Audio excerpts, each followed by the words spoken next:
Assalamualaikum warahmatullahi wabarakatuh dan selamat datang kembali di channel ini.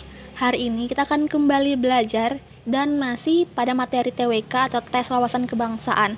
Dan kali ini kita akan lebih membahas tentang integritas. Seperti biasa di akhir dari materi ini ada latihan soal sebanyak 11 nomor dan juga ada kunci jawabannya di bagian paling akhir dari materi ini. Untuk teman-teman yang baru bergabung, aku ucapkan selamat datang. Dan jangan lupa untuk subscribe channel ini dan tekan tombol like-nya biar aku makin semangat untuk membuat rangkuman materi berikutnya. Oke, kita masuk ke materinya terkait dengan integritas. Integritas dalam Kamus Besar Bahasa Indonesia ini merupakan sebuah mutu, sifat, atau keadaan yang menunjukkan kesatuan yang utuh sehingga memiliki potensi dan kemampuan yang memancarkan kewibawaan atau kata lainnya kejujuran. Nah, definisi lain dari integritas yaitu adanya kesesuaian antara hati, ucapan, dan tindakan seseorang. Seseorang yang berintegritas akan memegang teguh prinsip-prinsip moral dan menolak untuk mengubahnya walaupun harus menghadapi godaan ataupun situasi dan kondisi yang menyulitkannya. Nah, teman-teman jangan hafal ya dari definisi ini, teman-teman lebih memahami apa sih integritas itu. Nah, kemudian lawan kata dari integritas atau kebalikan sikap dari integritas adalah hipokrisi atau munafik. Ciri-ciri seorang yang memiliki integritas ini ada beberapa, yaitu apabila berjanji selalu menepati, tidak pelin-pelan dan taat asah, memiliki komitmen yang teguh dan bertanggung jawab, satu kata satu perbuatan, jujur dan terbuka, menghargai waktu, dan menjaga prinsip dan nilai-nilai yang telah diyakini. Berikutnya kita bahas terkait dengan dimensi utama dari integritas. Jadi ada 3 dimensi dari integritas itu sendiri. Nah, apa aja? Yang pertama yaitu dimensi kejujuran, di mana pada dimensi ini menunjukkan nilai dasar berupa kejujuran yang terdiri dari aspek empati, tidak mudah menuduh orang lain bersalah, dan rendah hati. Kemudian dimensi yang kedua yaitu dimensi konsistensi, di mana dimensi ini menunjukkan konsistensi dalam perbuatan sesuai apa yang difikirkannya dan dikatakannya. Dan yang terakhir yaitu dimensi keberanian, di mana dimensi ini menunjukkan keberanian untuk menyampaikan kebenaran secara terbuka dengan penuh percaya diri. Oke, berikutnya kita bahas terkait dengan contoh besar yang bertentangan dengan sikap integritas, yaitu korupsi. Ini merupakan sebuah tindakan yang sangat merajalela di negara kita. Nah, kita akan bahas lebih lanjut terkait dengan korupsi. Ada Sistem Integritas Nasional atau SIN yang merupakan sebuah sistem yang berlaku secara nasional dalam rangka pemberantasan korupsi secara terintegrasi yang melibatkan semua pilar penting bangsa. Nah, terkait dengan korupsi, ini ada landasan hukumnya terkait dengan pemberantasan korupsi, yaitu Undang-Undang Nomor 31 Tahun 1999 tentang Pemberantasan Tindak Pidana Korupsi, kemudian Undang-Undang Nomor 20 Tahun 2001 yang merupakan pembaharuan dari undang-undang sebelumnya, yaitu perubahan atas Undang-Undang Nomor 31 Tahun 1999 tentang Pemberantasan Tindak Pidana Korupsi.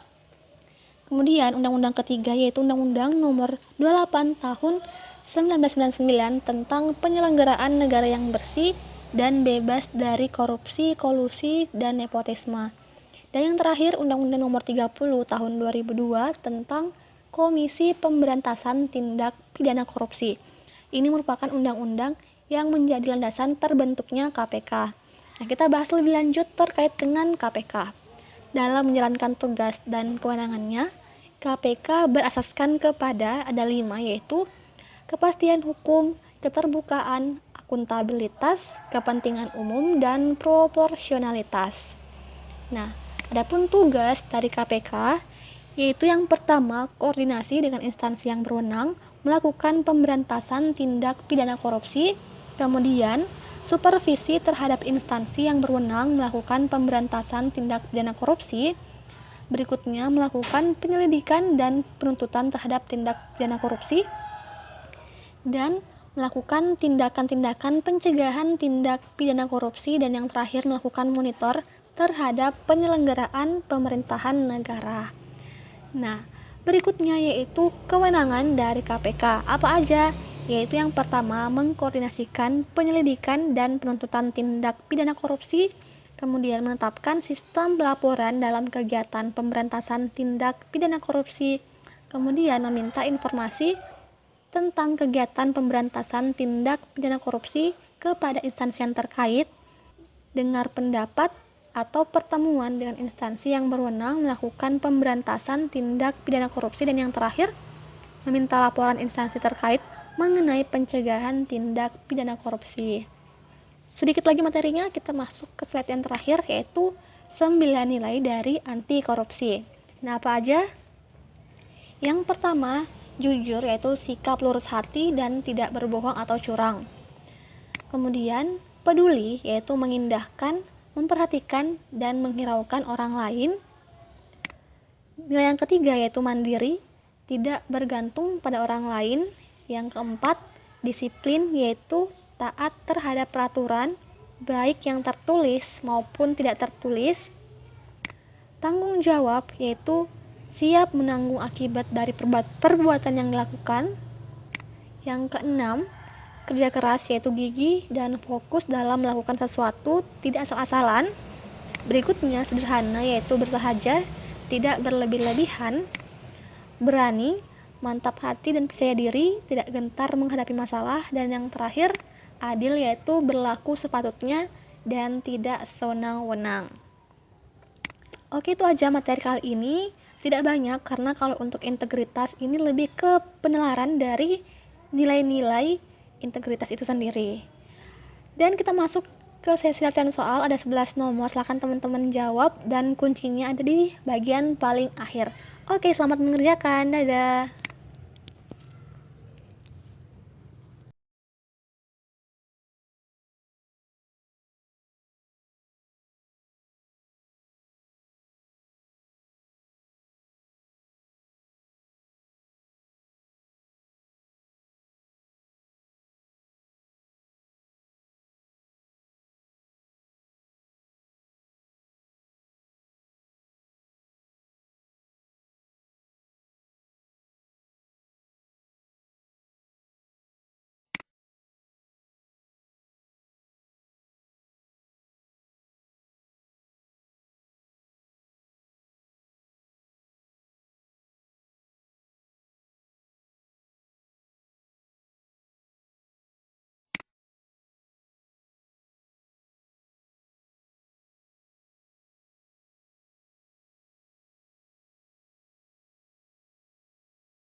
Oke, ini dia jawaban dari 11 nomor yang tadi. Semoga teman-teman banyak yang benar ya.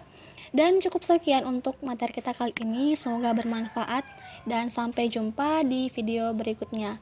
Dadah, assalamualaikum warahmatullahi wabarakatuh.